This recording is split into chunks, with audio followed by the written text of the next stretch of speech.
1 யோவான் 2வது அதிகாரம். 1 யோவான் 2வது அதிகாரம் அதனுடைய 25வது வசனத்தை வாசிக்க கேட்கலாம். யோவான் எழுதின முதல் நிருபத்தின் 2வது அதிகாரத்தின் 25வது வசனம். நித்திய ஜீவனை அளிப்பேன் என்பதே அவர் நமக்கு செய்த வாக்குத்தத்தம். கைகளை உயர்த்தி ஹalleluya.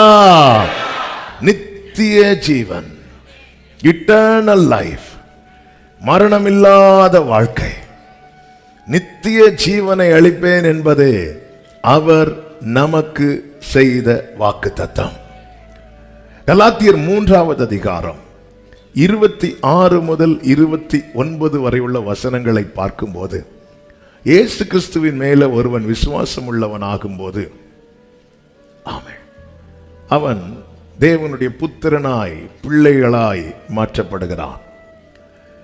இயேசு கிறிஸ்துவோடு ஞானஸ்நான உடன்படிக்கைக்கு உட்படும் போது அந்த ஞானஸ்நானம் பெற்றவர்கள், கிறிஸ்துவுக்குள்ளாக ஞானஸ்நானம் பெற்றவர்கள் எத்தனை பேர்களோ அத்தனை பேர்களும், அதுல யூதன் என்றோ கிரேக்கன் என்றோ, யூதனுக்கு முக்கியத்துவம் மற்றவர்களுக்கு செகண்ட் இல்ல, அப்படியெல்லாம் கிடையாது. கிறிஸ்துவுக்குள்ளாக ஞானஸ்நானம் பெற்றவர்கள் எத்தனை பேர்களோ அத்தனை பேர்களும், எல்லாரும் சொல்லுங்க, எல்லாரும் சொல்லுங்க, கிறிஸ்துவை என்ன செய்கிறார்கள்? தரித்துக் கொள்ளுகிறார்கள். கிறிஸ்துவை தரித்துக் கொள்ளுகிறார்கள் என்றால் அவர்கள் கிறிஸ்துவுக்கு உள்ளானவர்களாய் மாறுகிறார்கள். கிறிஸ்துவுக்கு உள்ளாக, அதன் அடையாளமாக தான் கிறிஸ்து அடக்கம் பண்ணப்பட்டு ஆமென் உயிர் தெழுந்ததின் அடையாளமாக தான் நம்ம ஞானஸ்நான உடன்படிக்கை அந்த சாயலிலே செய்கிறோம்.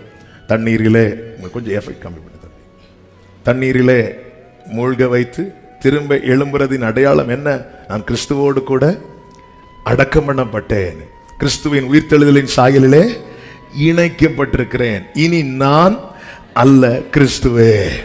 எதற்காக இந்த நிலைக்கு கர்த்தர் கொண்டு வருகிறார் என்றால், கடைசி வசனத்தில் இப்படி சொல்லப்பட்டிருக்கிறது, நீங்கள் கிறிஸ்துவின் உடையவர்களானால் ஆபிரகாமின் சந்ததியாராயும் வாக்குத்தத்தத்தின்படி சுதந்திரராயும் இருக்கிறீர்கள். கைகளை உயர்த்தி ஹalleluya. வாக்குத்தத்தத்தின்படி சுதந்திரராய் இருக்கிறீர்கள், ஆபிரகாமின் சந்ததியாய் இருக்கிறீர்கள். ஆபிரகாம் என்ன செய்கிறான் தெரியுமா? ஆமென். ஆதியாகமம் 25வது அதிகாரம் அதனுடைய 5வது வசனத்தில் இப்படி சொல்லப்பட்டிருக்கிறது, ஆபிரகாம் தனக்கு உண்டான யாவையும் ஈசாக்குக்கு கொடுத்தான். ஆபிரகாம் ஈசாக்குக்கு என்ன கொடுத்தான்? நீங்க இப்படி சொன்னா உடனே இப்ப தருவார் ஆண்டவர். ஆபிரகாம் ஈசாக்குக்கு என்ன கொடுத்தான்? நல்ல இந்த வார்த்தையை கவனிக்கணும். ஆமே, நமக்கு நேரம் இல்லை, நிறைய பேச வேண்டி இருக்கிறது, ஆனா நல்ல கவனமா கேட்கணும். இந்த ஆபிரகாம் வீட்டில் ஈசாக்கு மட்டும் பிறக்கவில்லை. முதலாவது இஸ்மவேல் பிறக்கிறான், அதன் பிறகு கேத்துராளுக்கு பிள்ளைங்க இருக்கிறாங்க. ஆமே, ஆனால் ஆபிரகாம் சாராளுக்கு வாக்குத்தத்த சந்ததியாய் ஒருவனே பிறக்கிறான், அவன்தான் ஈசாக்கு. இந்த ஆபிரகாம் என்ன செய்கிறான் என்றால், இஸ்மவேலுக்கு ஒரு துருத்தி தண்ணியை கொடுத்து அனுப்பி விடுகிறான். கேத்துராளின் பிள்ளைகளுக்கு கிஃப்ட் கொடுக்கிறார், நிறைய பரிசுகளை கொடுத்து அப்படியே தள்ளி வச்சுட்டாரு. ஆனா ஈசாக்கு மட்டும் கிஃப்ட் கொடுக்கல, தண்ணி கொடுக்கல. நம்ம கேட்கறதெல்லாம் இது. ஆமே, அவங்க வந்தாங்க, கொடுத்தாங்க, போயிட்டு என்னாண்டு நீங்க, நான் கொஞ்சம் எவ்வளவு நாள் இங்கேயே நிக்கிறேன், உட்காரு. ஆமே, 10 ரூபாய் கிஃப்ட் வாங்கி கொடுக்கிறதுக்கு அவனை ரத்தத்தால மீட்டிங்க கொண்டு வந்திருக்கிறார். தனக்குண்டான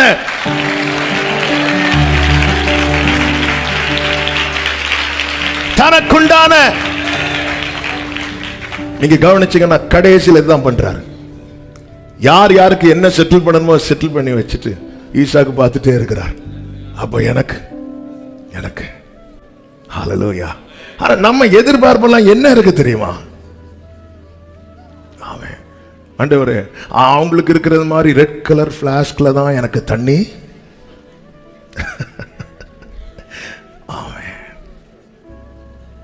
பிரியமானவர்களே, நாம் மெடிடேஷன்ல ஆராதனையில கேட்டோம், நாம் ஈசாக்கை போல வாக்குத்தத்தத்து பிள்ளைகளா இருக்கிறோம் அப்படின்னா எனக்கு ஆண்டவர் என்ன தருவா?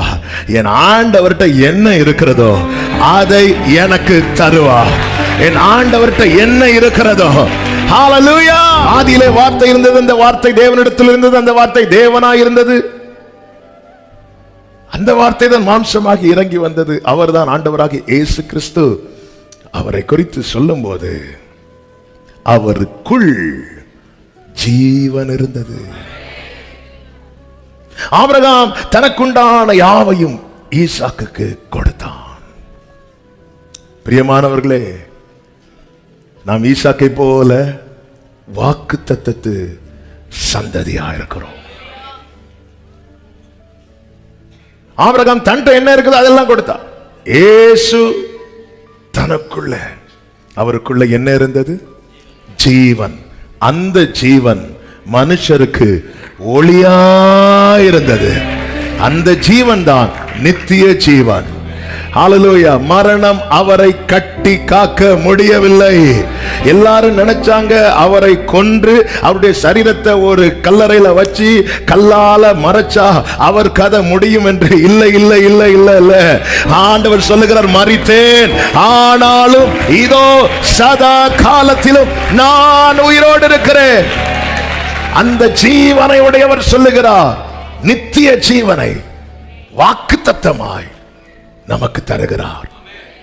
வாக்குத்தத்தமாக.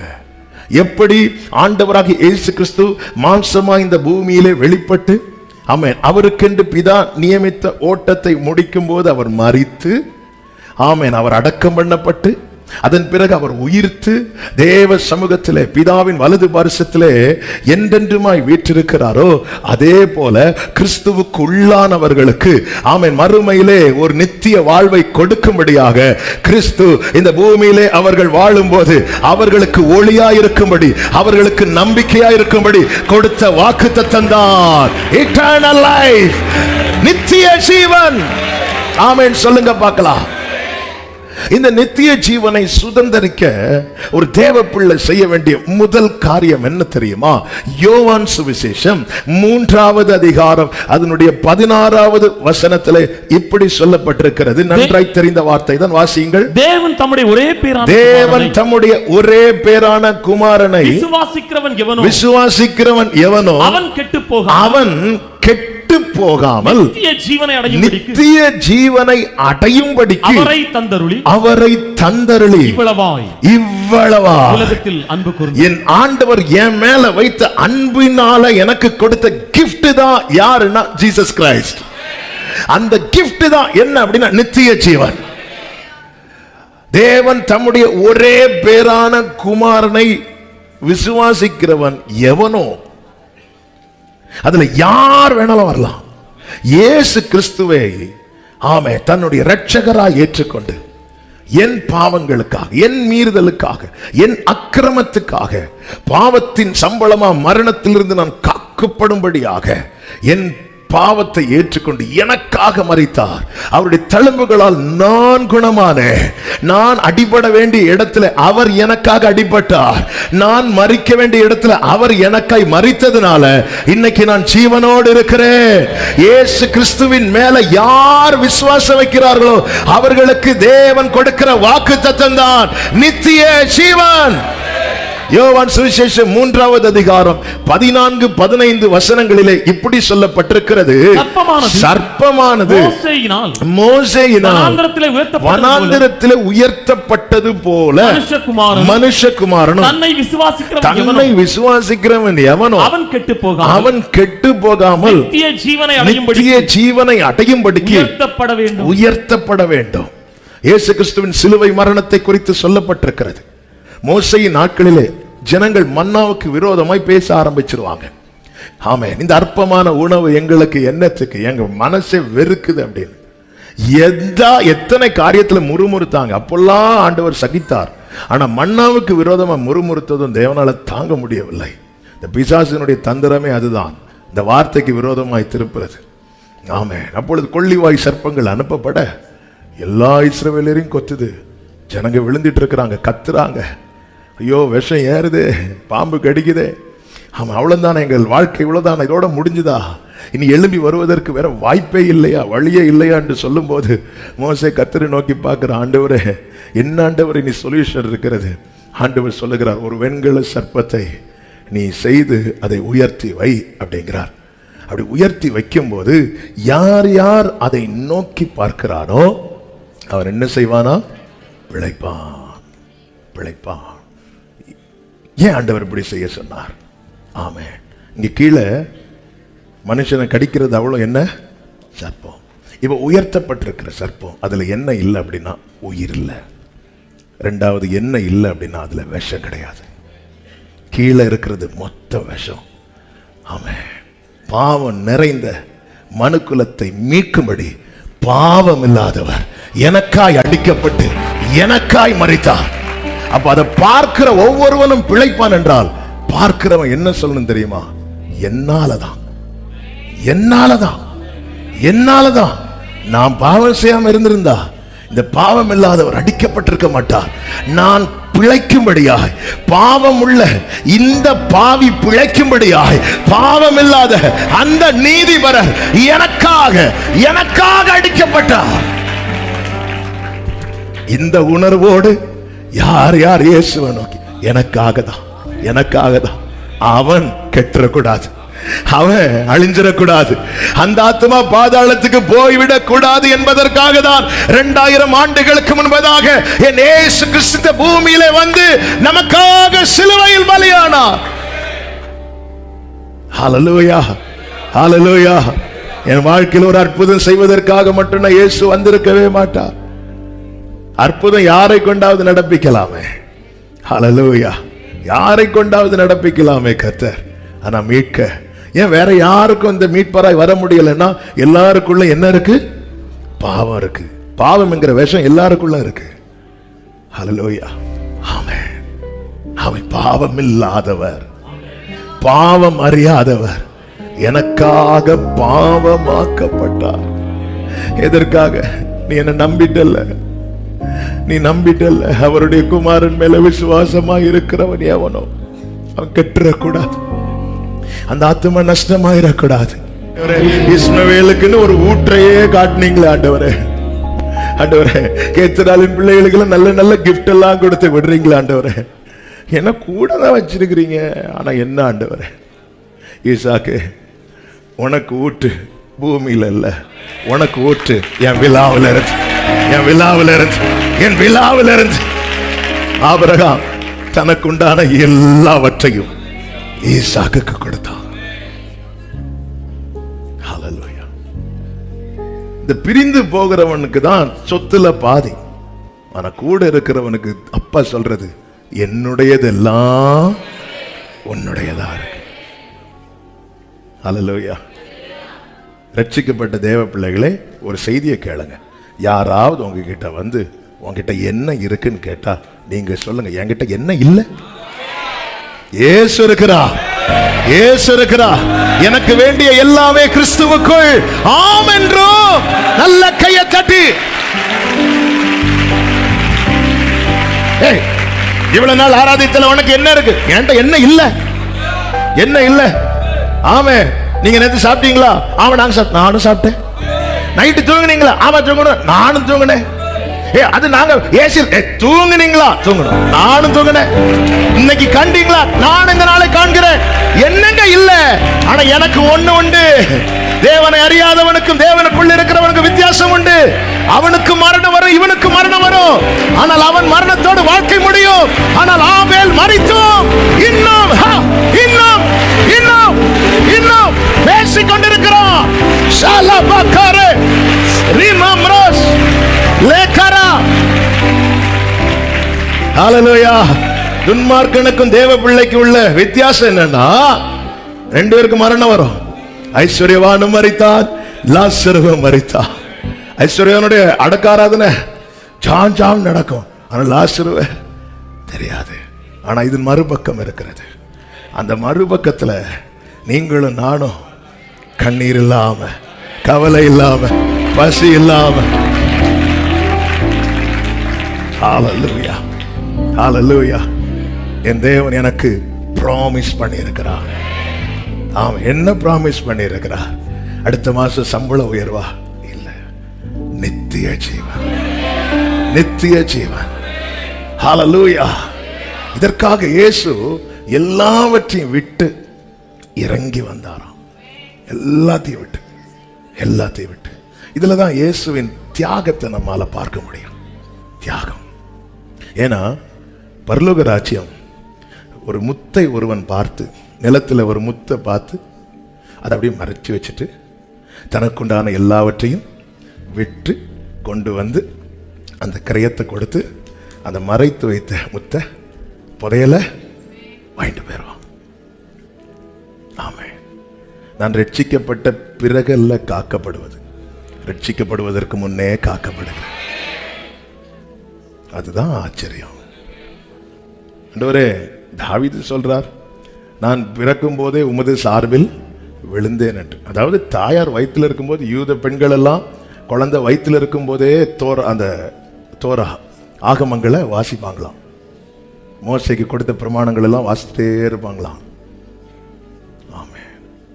அதனாலதான் அவன் அந்த வார்த்தை உள்ள போய் உள்ள போய் உள்ள போய் உள்ள போய் உள்ள போய் உள்ள போய் உள்ள போய் உள்ள போய் தான் தாவீது சொல்றான், பிறக்கும் போதே உன் பேரில் நம்பிக்கையா இருக்க பண்ணினீர், உங்க சார்பில் விழுந்துட்டு. இப்படி உருவாக்கப்பட்ட தாவீது அங்க. ஹல்லேலூயா. ஆண்டவர்ட்ட கிஃப்ட் வாங்க ஒரு டீம் கியூல நிக்குது. கியூல 10வது லைன்ல நானும் நிக்கிறேன், நாமளும் நிக்கிறோம். ஒவ்வொருத்தர் வராங்க, என்ன பிரச்சனை, இதை வச்சுக்கப்போ, என்ன பிரச்சனை, இதை வச்சுக்கப்போ, என்ன பிரச்சனை, இதை வச்சுக்கப்போ, உனக்கு என்ன பிரச்சனை, ஆண்டவரா நீ பேச, இங்க வந்து அடுத்த ஆள்வா, அடுத்த ஆள்வா. என்ன ஆண்டவரே இது, என் ஃபைலை மட்டும் நீங்க செப்பரேட்டா வைக்கிறீங்க, அடுத்தவங்க ஃபைலுக்கெல்லாம் சைன் போட்டு கொடுக்கறீங்க.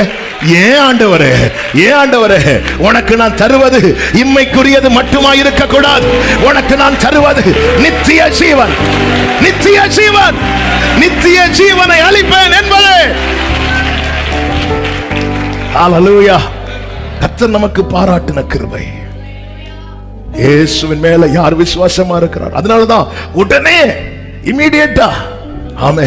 நம்ம சர்ச்சில் எல்லாம் ஒருத்தங்க வந்தாங்கன்னா, நாங்க இப்ப புதுசா வந்துட்டு இருக்கோம்னு சொன்னா நான் சொல்லுவேன், ஒரு 6 மாசம் வாங்க, அதுக்கப்புறம் நம்ம மெம்பர்ஷிப்பா அது பார்க்கலாம் அப்படின்னு.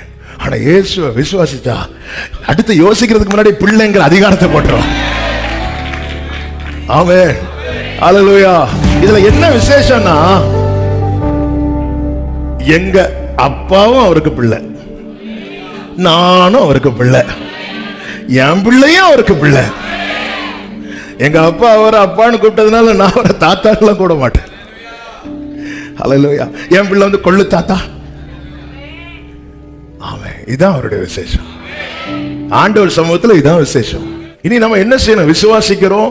அடுத்த அனுபவம் என்பதுதான் வளர்ச்சி, ஆவிக்குரிய வளர்ச்சி. விசுவாசத்துல வளரணும். கலாத்தியர் 4வது அதிகாரம் 1வது வசனத்தில் எப்படி சொல்லப்பட்டிருக்கிறது? கலாத்தியர் 4:1. பின்னும் நான் சொல்லுகிறது என்னவெனில், முன்னே பவுல் சொன்னது என்ன? நீ கிறிஸ்துவுக்குள்ளானா நீ ஆபிரகாமின் சந்ததியாயும் வாக்குத்தத்தத்துக்கு இது முன்னமே சொல்லியாச்சு, செய்தாச்சு. பின்னும் நான் சொல்லுகிறது என்னவெனில், அப்படின்னா அங்கேயோட அதையோட நீ நிறுத்திராத. அடுத்து ஒரு பிரதானமான காரியம் இருக்கிறது. என்னவென்றால், சுதந்திரவாளியானவன் எல்லாவற்றுக்கும் எஜமானா இருந்தும் அவன் சிறு பிள்ளையா இருக்கும் காலம் அளவும் அவனுக்கும் அடிமையானவனுக்கு வித்தியாசம் இல்லை. என்ன வித்தியாசம் இல்லை?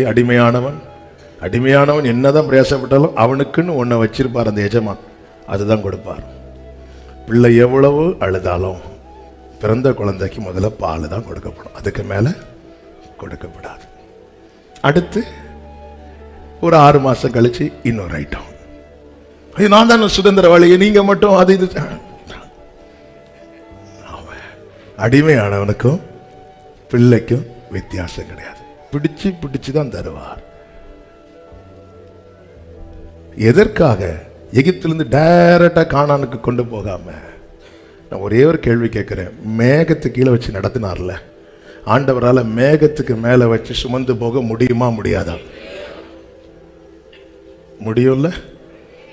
இப்ப ஆண்டவர் உங்கள்கிட்ட ஒரு ஆப்ஷன் வைக்கிறாங்க. ஆண்டவரே இங்க பாரு, நான் வெளியே கொண்டு வந்துட்டேன், மேகத்துக்கு கீழையா மேகத்துக்கு மேலையா? என்ன சொல்லுவோம்? என்ன சொல்லுவோம்? நீங்க முழிக்கிற அந்த இவங்களெல்லாம் அப்படி கீழே நடத்துங்க, எனக்கு அப்பர் பர்த். தாவீது கேட்கிறார், எனக்கு மட்டும் சிறகு இருந்திருந்தா நான் பறந்து போயிருப்பேன். அதான் தாவீது, உனக்கு சிறகு தரல, உட்காரு. பல நேரத்தில் நம்முடைய காரியம் இதற்காக என்னை வளர பண்ண என்ன வேணாலும் செய்வார். சில பிள்ளைங்களை அடிச்சு சாப்பிட வைப்பாங்க தெரியுமா, அடிச்சு படிக்க வைப்பாங்க தெரியுமா. எதுக்கு? நல்லா புரிஞ்சுக்கோங்க, தகப்பனுடைய மனசுல இருக்கிறது ஒன்னே ஒண்ணுதான், என் பிள்ளை வளரணும், என் பிள்ளை வளரணும்.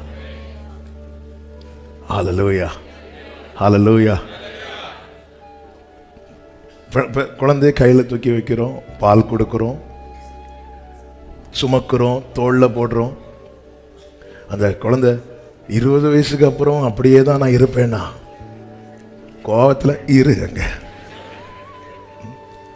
ஒரு தகப்பனுடைய எதிர்பார்ப்பு பிள்ளையின் வளர்ச்சி. எனவே நாம் வளரும்படியாக கர்த்தர் என்ன செய்கிறார் என்றால், 1 பேதுரு 2வது அதிகாரம் 3வது வசனத்தில் இப்படி சொல்லப்பட்டிருக்கிறது, நீங்கள் வளரும்படி புதிதாய் பிறந்த குழந்தைகளைப் போல திருவசனமாகிய களங்கம் இல்லாத ஞானப்பாலின் மேல் இருங்கள். ஹல்லேலூயா. நான் வளர்ந்தாதான் எனக்கு சுதந்திரம். ஆமே. பிள்ளை ஆயிட்ட வாக்கு தத்தம் இருக்கிறது, பிராமிஸ் பண்ணிட்டார், உனக்கு தான் இந்த சொத்து, உனக்கு தான், இது உனக்கு தான். ஓகே, எப்போ? வளரு, வளரு. இந்த வளர விரும்புறவங்க என்ன செய்வாங்க அப்படின்னா, ஒரே ஒரு காரியத்துக்கு தான் அழுவாங்க. இங்க பாத்தீங்களா, இந்த புதிதாய் பிறந்த குழந்தைகளைப் போல திருவசனமாகிய இந்த பிறந்த குழந்தை எதுக்கு அழும்? சொல்லுங்க. பால் பால் பால். எதுக்கு அழும்? பாலுக்கு. வெளியே மக்கள் சாப்பிட்ற லட்டுக்கு அழுமா? பெரியவங்க வெளியே எனக்கு லட்டு கிடைக்கலன்னு அழுதுட்டு இருக்கும் போது உள்ள இருக்கிற குழந்தை எதுக்கு அழும்? பாலுக்கு. அந்த குழந்தைக்கு ஒன்னே ஒன்று தெரியும், பால் குடிக்கும், தூங்கும், எழும்பும், அழும். பால் குடிக்கும், தூங்கும், எழும்பும், அழும். சிலர் அதனாலதான் என்னமோ தெரியல, எனக்கு சர்ச்சில் வந்தால் இப்படி பால் குடிக்கிறது மாதிரி இருக்கு, அதனாலதான் நான் இருந்து ஒரே பால் குடிக்கும்,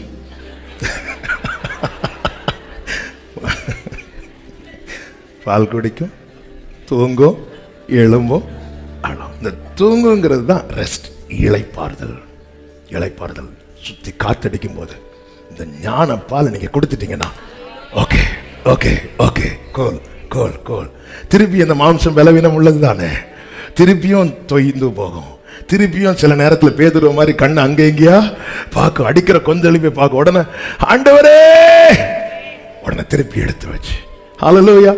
என்னை தாலாட்டி சீராட்டி வளர்க்கின்றவர், என் இதயத்தின் ஏக்கங்கள் அறிகின்றவர். என்னை தாலாட்டி சீராட்டி வளர்க்கின்றவர், என் இதயத்தின் ஏக்கங்கள். ஆமென். நான் வளரும்படி எனக்கு என் தகப்பன் கொடுத்த ஞான பால் தான். இந்த குழந்தைய இந்த பெற்றோர் தூக்கிட்டு போகும்போது அந்த குழந்தைக்குரிய சொத்து பத்திரத்தை எல்லாம் தூக்கிட்டு போக மாட்டாங்க, ஆனா குழந்தைக்கு வேண்டிய பாலை பாட்டில் அடைச்சி தூக்கிட்டு போவாங்க.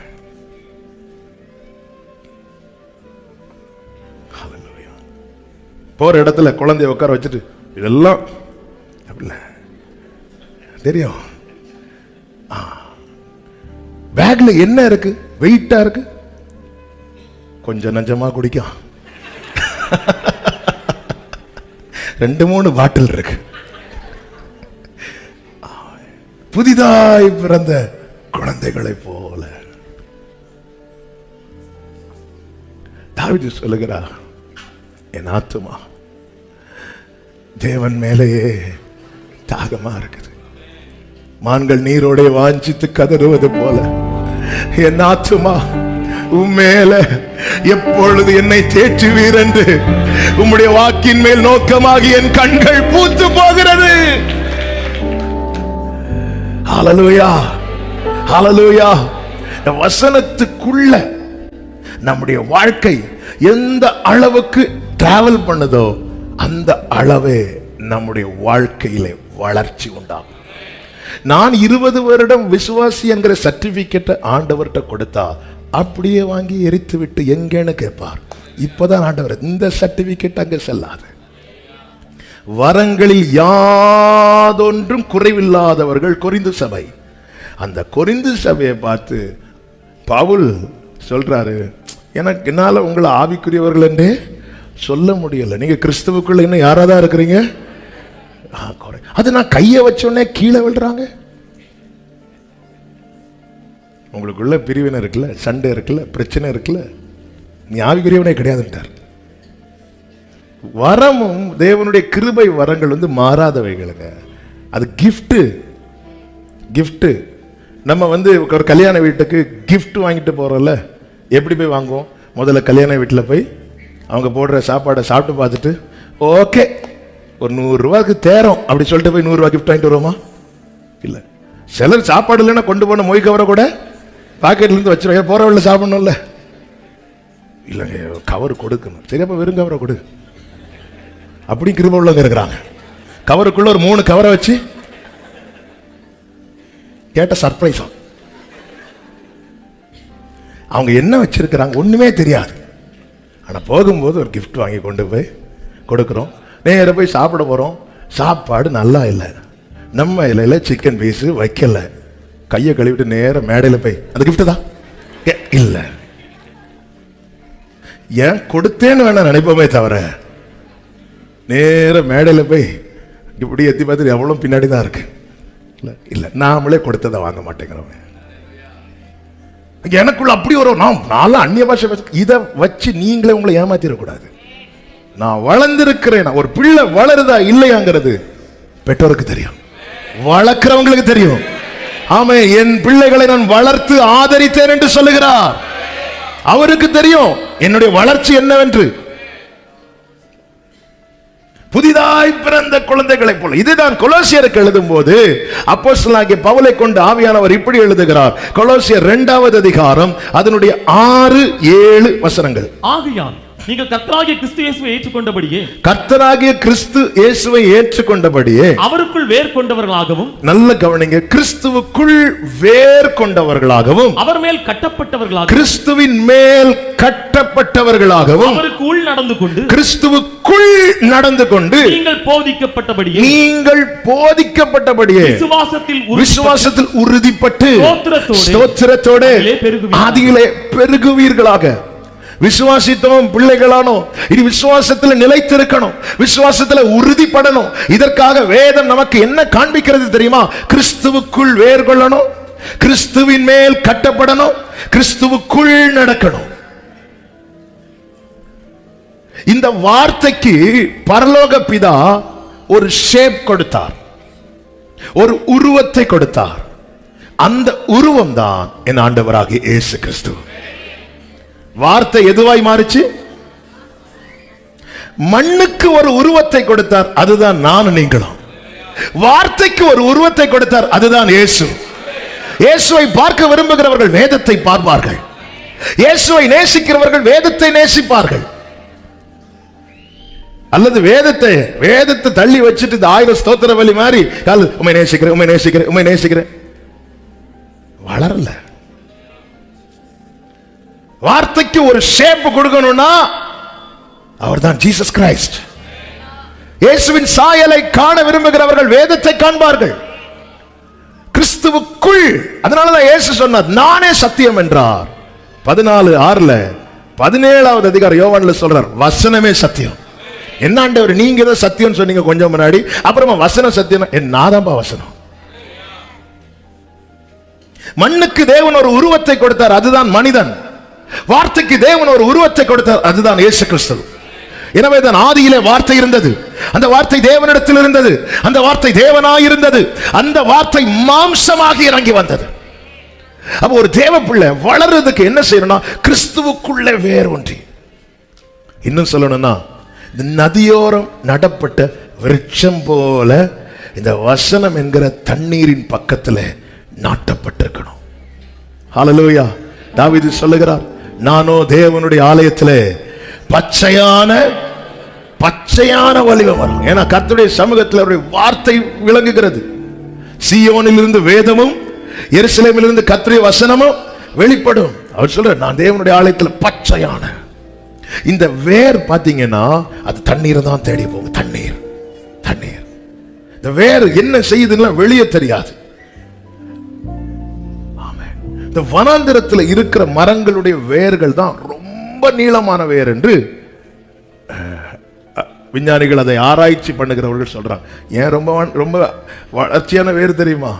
ஏன்னா அது பக்கத்தில் எதுவும் என்ன கிடையாது, தண்ணி கிடையாது. அதனால தேடி தேடி தேடி தேடி தேடி தேடி தேடி தேடி தேடி தேடி கர்த்தர் கிருபையா என்னை உங்களை அவருடைய சமூகத்தில் கொண்டு வந்து இந்த நதியை நம்ம கையில கொடுத்திருக்கிறது எதுக்கு தெரியுமா? கிறிஸ்துவுக்குள்ளே. நம்முடைய வாழ்வின் அந்தரங்கம் எப்படி மண்ணுக்குள்ளே மறைக்கப்பட்டிருக்கிற அந்த வேர் தண்ணீரை தேடி செல்லுகிறது. நம்முடைய அந்தரங்கம் பாவத்தை அல்ல, பரிசுத்தரை தேடணும்.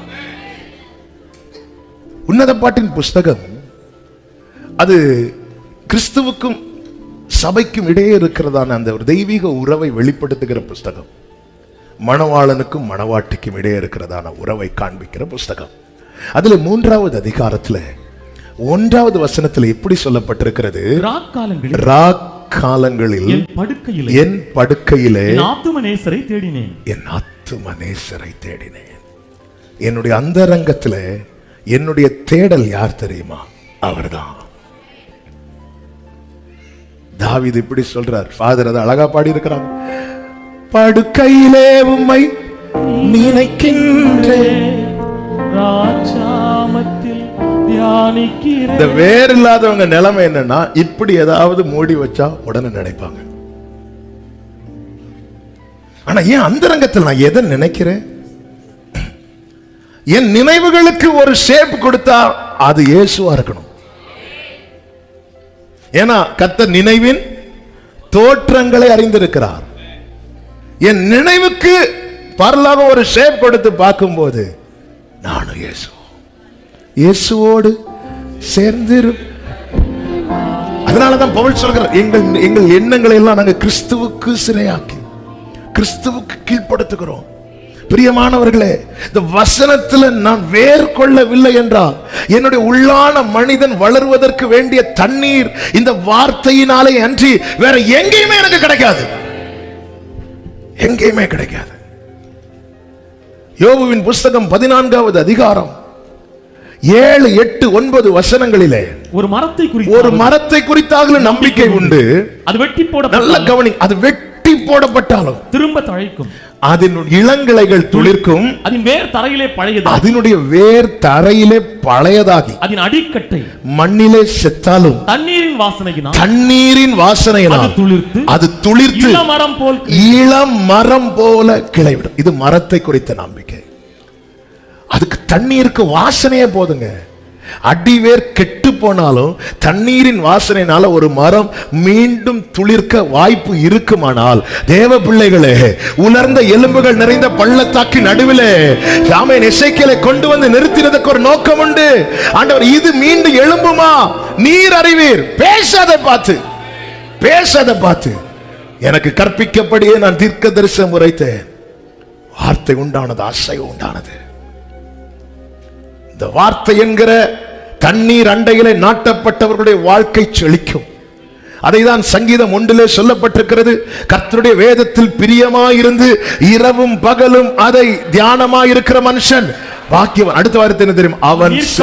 அவன் நீர்க்கால்களின் ஓரமாய் நடப்பட்டு தன் காலத்திலே நீர்க்கால்கள் ஓரமாய் நடப்பட நான் என்ன செய்யணும்?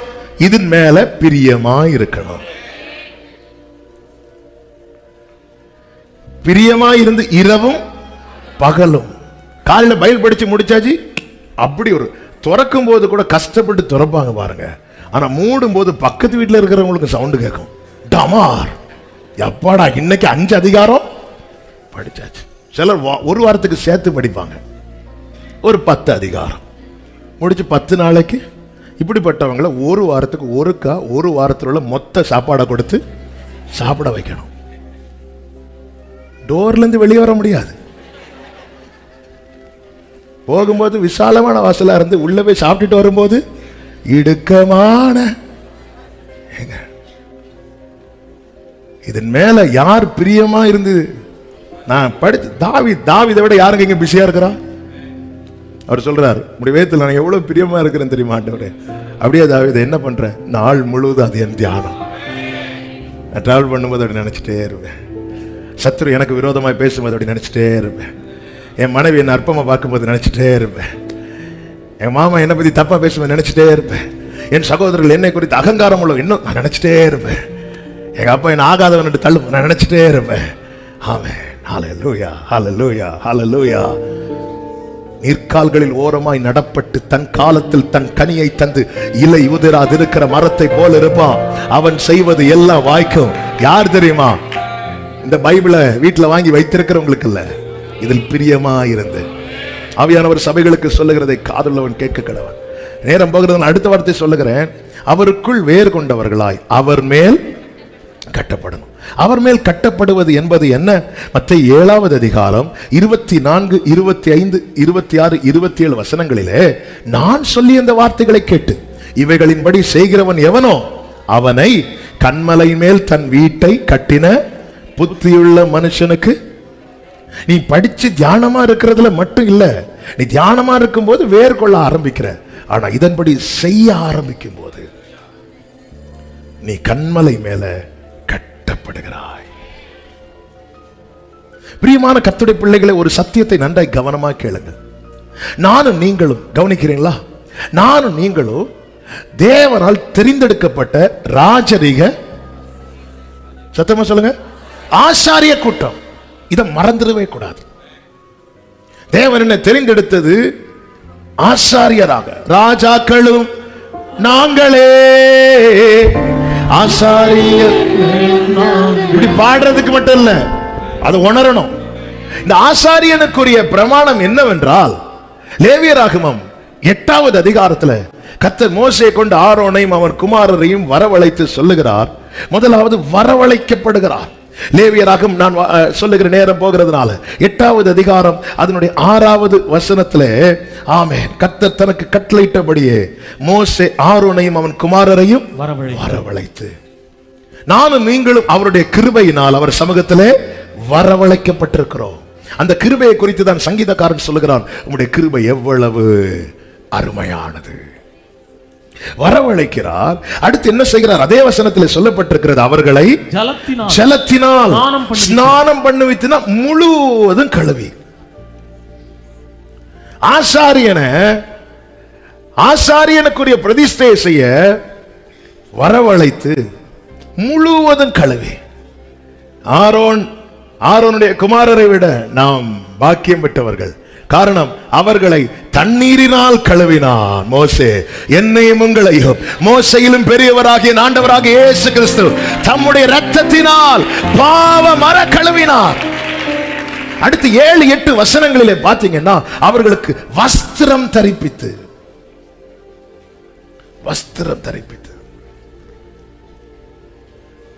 எனக்கு உங்களுக்கும் கர்த்தர் ரட்சிப்பின் வஸ்திரத்தை உடுத்தி நீதியின் சால்வைய. எசேக்கியேல் 16:8 சொல்லப்பட்டிருக்கிறது, நான் உன்னிடத்தில் வந்தபோது ஆமே உன் காலம் பருவ காலமா இருந்தது, எனவே நான் உன் நிர்வாணத்தை என் வஸ்திரத்தை விரித்து மூடினேன், இவ்விதமாய் நீ என்னுடைய. அப்போ தேவன் தம்முடைய வஸ்திரத்தை, நிர்வாணத்தை மூடுறதுக்கு ஏன் வேற வஸ்திரம் ஆண்டவர் கிடையாதா? ஆண்டவர் உண்டாகட்டும் சொன்னா உண்டாகும். ஆனா அந்த இடத்துல ஏன் அவருடைய வஸ்திரத்தை போடுறாருன்னா நிர்வாணத்தை மறைப்பதற்கு மட்டும் இல்ல.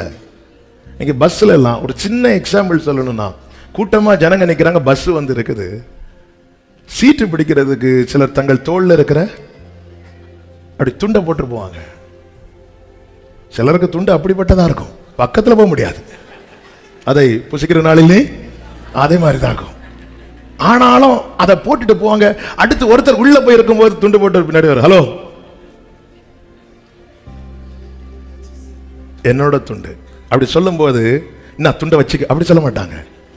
அந்த துண்டு எதன் மேல இருக்கிறதோ அந்த இடத்துல இப்போ அவர் தான் வந்து உட்காரணும். ஒரு பஸ்ல சீட்டு பிடிக்கிறதுக்கு ஒரு துண்டு போட்டா அதுக்கு வேல்யூ இருக்குன்னா, எலியா பர்வதத்துல இருந்து இறங்கி வந்து எலிசாவின் மேல் தன் சால்வையை போட்டுட்டு ஒன்னே ஒண்ணுதான் சொல்றாரு, வேற எதுவுமே சொல்லல. நீ இனி வரலன்னா உன் கதை முடிஞ்சது, எதுவுமே சொல்லல. நான் உனக்கு செஞ்சதை மட்டும் நினைச்சுக்கோ. உன் நிர்வாணத்தை மூடுறதுக்கு நான் எந்த வஸ்திரத்தை வேணாலும் உனக்கு தந்திருக்க முடியும், ஆனா நான் என் வஸ்திரத்தை உன்மேல் விரித்து, எதுக்கு தெரியுமா, நீ எனக்கு சொந்தம். வஸ்திரத்தை உடுத்து வைக்கிறார். அடுத்து 9வது வசனத்திலே சொல்லப்பட்டிருக்கிறது, அவன் தலையிலே பாகையை தரித்து பாகையின் மேல் அவன் நெற்றியிலே பரிசுத்த கிரீடம் என்னும் பொற்பட்டத்தை கட்டினான். எசையா 4வது அதிகாரம் 3-4 வசனங்களிலே சொல்லப்பட்டிருக்கிறது. ஆமென். கழுவி சீயோனிலே தரித்திருந்து ஜீவனுக்கென்று பெயர் எழுதப்பட்டவன் எவனும் பரிசுத்தன் என்று சொல்லப்படுவான். 4வது வசனம். ஆமென். பரிசுத்தன் என்று சொல்லப்படுவான். இதெல்லாம் கிருபையா நமக்கு ஆட் ஆயிட்டே இருக்கு. அடுத்து பாத்தீங்கன்னா அவன் மேல அபிஷேக தைலம் வைக்கப்படுகிறது. இதற்காக ஒரு பாவ நிவாரண பலி செலுத்தப்படுகிறது. இந்த பாக்கியத்தை நாம் பெறுவதற்காக கிறிஸ்து நமக்காக பலியான. பழைய ஏற்பாட்டிலே அநேக பலிகள், புதிய ஏற்பாட்டில் ஒரே பலி, அதுதான் கிறிஸ்து நமக்காய் பலியானது. பழைய ஏற்பாட்டில் அநேக பலிகள், சர்வாங்க தகன பலி, குற்ற நிவாரண பலி, பாவ நிவாரண பலி, போஜன பலி, சமாதான பலி, இப்படி அநேக பலிகள். ஆனா புதிய ஏற்பாட்டில் ஒரே பலி. இவைகள் எல்லாவற்றுக்கும் சேர்த்து என் இயேசு ஒரே தரம் பலியானார். இனி முடிச்சாச்சு. இது எல்லாருக்கும் உள்ள ப்ராசஸ் மாதிரி தான் இருக்கும். ஆனா ஆரோனே, ஆசாரியனே, நீ பிரதிஷ்டை பண்ணப்பட்டவன், அதனால மற்றவர்களுக்கு செய்யாத ஒன்று இவர்களுக்கு செய்யப்படுகிறது. அது என்ன அப்படின்னா, அதனுடைய 23வது வசனத்தை வாசிக்கலாம். பின்பு அது கொல்லப்பட்டது. மோசே அதன் இரத்தத்தில் கொஞ்சம் எடுத்து, மோசே நல்லா கவனிக்கணும், அந்த இரத்தத்தில் கொஞ்சம் எடுத்து ஆரோனுடைய வலது காதின் மடலிலும், அதுனா அந்த வலது காது மேல, வலது கையின் பெருவிரல்லையும், வலது காலின் பெருவிரல்லையும் பூசினான். எதற்கு? வலது காது மேல, வலது கை பெருவிரல்ல, வலது கால் பெருவிரல்ல.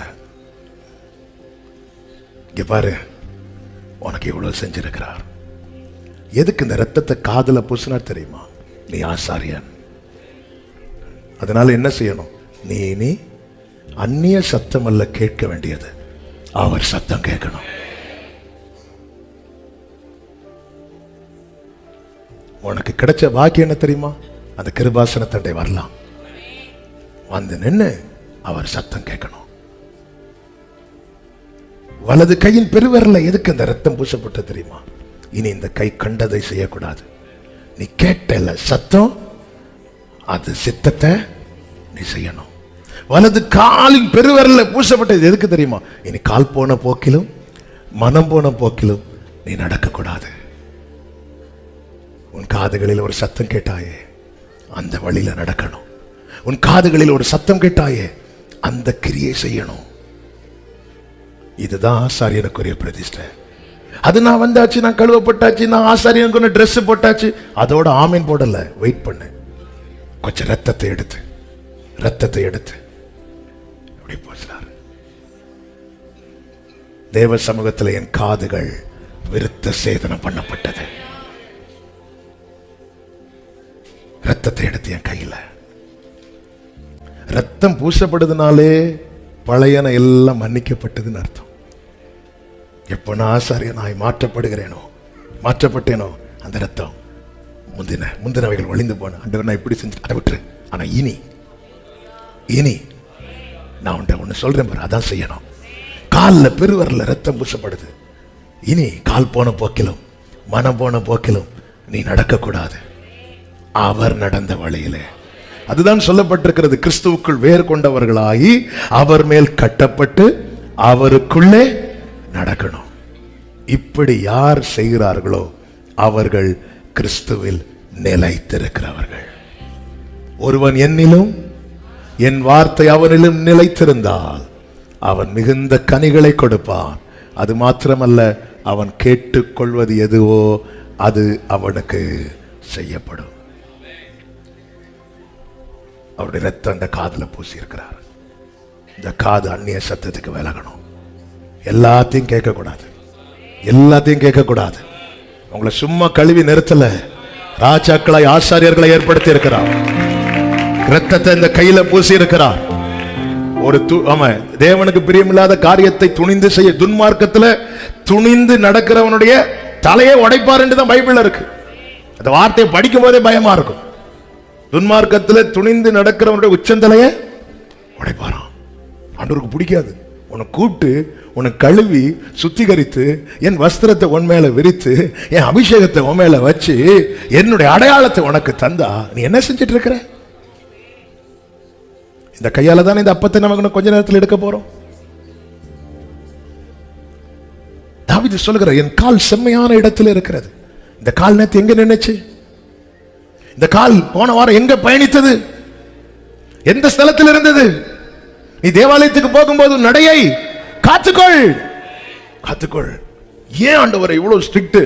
ஏன்னா நீ கேத்ராளின் பிள்ளைங்க கிடையாது, நீ ஆகாரின் பிள்ளைங்க கிடையாது. அவங்களுக்கெல்லாம் இம்மையோட முடிஞ்சது. ஆனால் உனக்கோ நித்திய ஜீவனை வைத்திருக்கிறார். அந்த வாக்குத்தத்தத்தை நீ சுதந்திரிக்க வேண்டும் என்பதற்காக எல்லாரும் கண்களை மூடி தேவ சமூகத்தில் இடது கரத்தை இருதயத்தில் வைத்து, ஆண்டவரை நீர் ஏற்படுத்தி தந்த இந்த பிரதிஷ்டையை காத்துக்கொள்ள கிருபை தார், கிருபை தார், கிருபை தார், கிருபை தார். அப்படியே தந்து நடத்துவீராக. பிள்ளைகளை ஆசீர்வதியும் சமாதானத்தோடு அனுப்பி சாட்சியாய் கொண்டு வார். எல்லா மகிமை உமக்கு செலுத்துகிறோம் இயேசு கிறிஸ்துவின் நாமத்தில் பிதாவே, ஆமென்.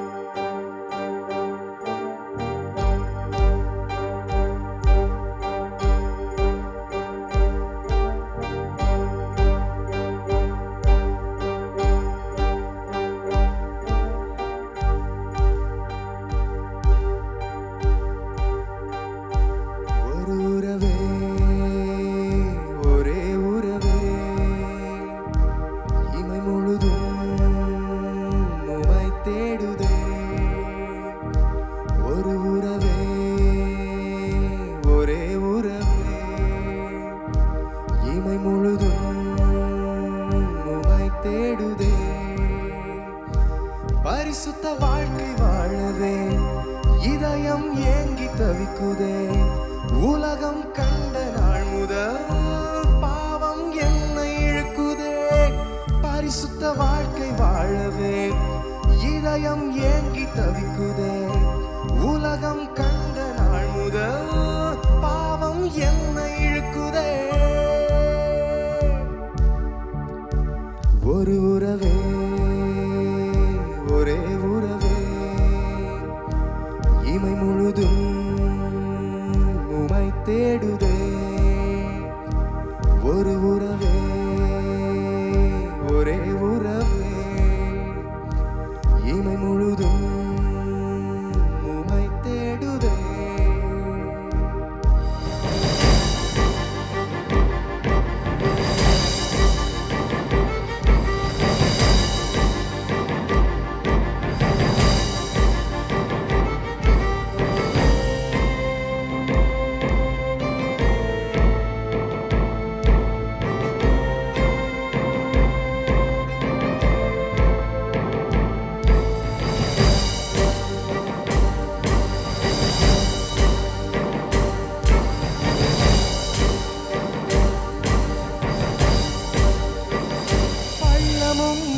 தெரியுதே, தெரிந்தும் விழுந்து விடுகிறேன். எல்லாம் அறிந்தும் நீரனை உமக்காய் தெரிந்து கொண்டிரேன். பள்ளமும் முன்னே தெரியுதே, தெரிந்தும் விழுந்து விடுகிறேன்.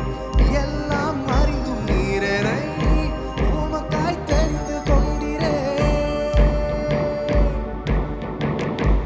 ஒரு உறவே, ஒரே